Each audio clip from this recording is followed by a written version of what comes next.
শীত এলেই পিঠে পুলি বা এরকম মিষ্টি জাতীয় খাবারের প্রতি ভালোবাসা চলে আসে কিন্তু।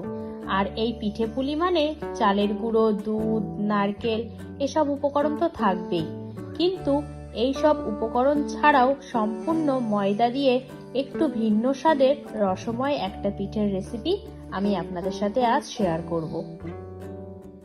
ময়দার এই রেসিপিটা বানানোর জন্য আমি এখানে 1 বাটি ময়দা নিয়েছি। ময়দাটা প্রথমে আমি একটা ডো বানিয়ে নেব। তার জন্য একটা মিক্সিং বোল নিয়ে নিলাম, ময়দাটা এই বোলের মধ্যে দিয়ে দিলাম। এবার এর মধ্যে দিয়ে দিলাম 1/2 চামচের একটু কম লবণ, খুব সামান্য খাওয়ার সোডা, আর দিলাম 2 চামচ ঘি।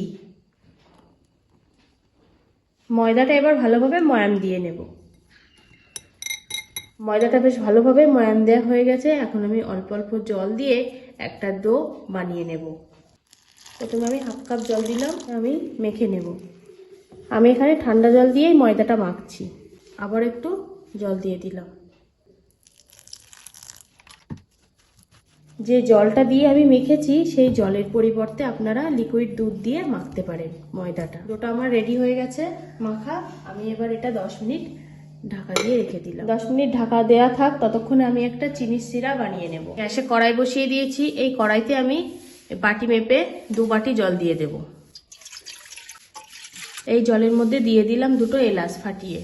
জলটা ফুটে উঠেছে, আমি এখন এর মধ্যে দিয়ে দেব চিনি। যে বাটি মেপে আমি জল দিয়েছি তার 1/2 বাটি চিনি দিয়ে দিলাম।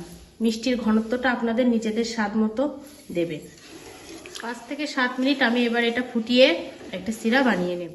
চিনি এবং জলের মিশ্রণটা আমি 7 মিনিট ফুটিয়ে নিয়েছি। কালারটাও চেঞ্জ হয়ে গেছে, সিরাটা আমার রেডি হয়ে গেছে। এটা আমি ঢাকা দিয়ে রাখলাম। এদিকে যে ময়দাটা আমি মেখে রেখেছিলাম 10 মিনিট হয়ে গেছে। এখন আমি ঢাকাটা খুলে নিলাম। ঢাকাটা দেওয়ার জন্য ময়দাটা বেশ সফট হয়ে গেছে। এবার একটা চাকি নিয়ে নিলাম, ময়দাটা আর একটু ভালো করে মেখে নেব। ভালো করে মেখে নিয়েছি। এবার আমি এটা লম্বা করে নেব একটু। ডোটাকে লম্বা করে নিয়েছি। এখন আমি ছোট ছোট করে লেচি কেটে নেব, খুব ছোট ছোট। লুচির থেকেও ছোট ছোট সাইজের লেচি কাটবো। লেচিগুলো সব কাটা হয়ে গেছে। আমি হাতে একটু তেল ব্রাশ করে নিয়েছি। এখন একটা নিয়ে ঠিক এইভাবে হাতের সাহায্যে একটু লম্বা লম্বা শেপ দিয়ে নেব, ঘুরিয়ে। ঠিক এইভাবে সবগুলো বানিয়ে নেব।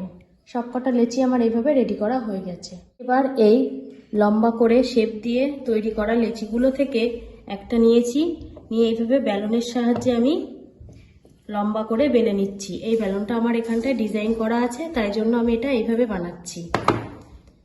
এইভাবে বেলে নিয়েছি। এখন আমি এই 2 মাথা ধরে এইভাবে চেপে দেব, যেন খুলে না যায়।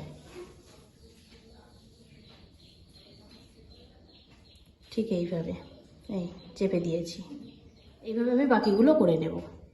সব কটা লেচি দিয়ে আমার এইভাবে বানানো হয়ে গেছে। এখন আমি এগুলো ভেজে নেব।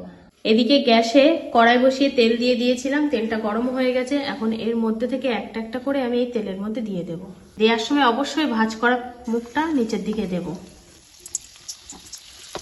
এগুলো উল্টে পাল্টে ভেজে নেব। এগুলো সব বাদামি করে ভাজা হয়ে গেছে। এখন আমি তেল থেকে এগুলো তুলে নেব। এই ভাজা স্ন্যাক্সটি আমি এবার চিনির সিরায় দিয়ে দেবো।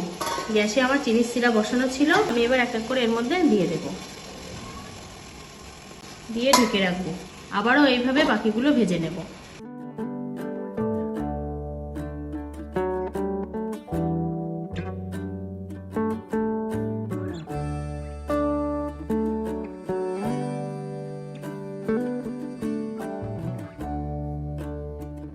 সব স্ন্যাক্সগুলো ভেজে আমার রসে দেওয়া হয়ে গেছে।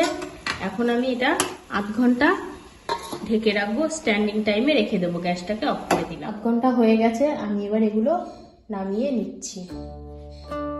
দেখুন বন্ধুরা, কত সুন্দর রস ঢুকে সফট হয়ে গেছে, দেখেই মনে হচ্ছে। কেমন লাগলো আজকের রেসিপিটা সেটা কিন্তু কমেন্ট করে জানাতে ভুলবেন না। আজকের ভিডিওটি তাহলে এই পর্যন্ত। যে সকল নতুন বন্ধু আমার নতুন ইউটিউব চ্যানেল থেকে দেখছেন তারা অবশ্যই চ্যানেলটিকে সাবস্ক্রাইব করে দেবেন।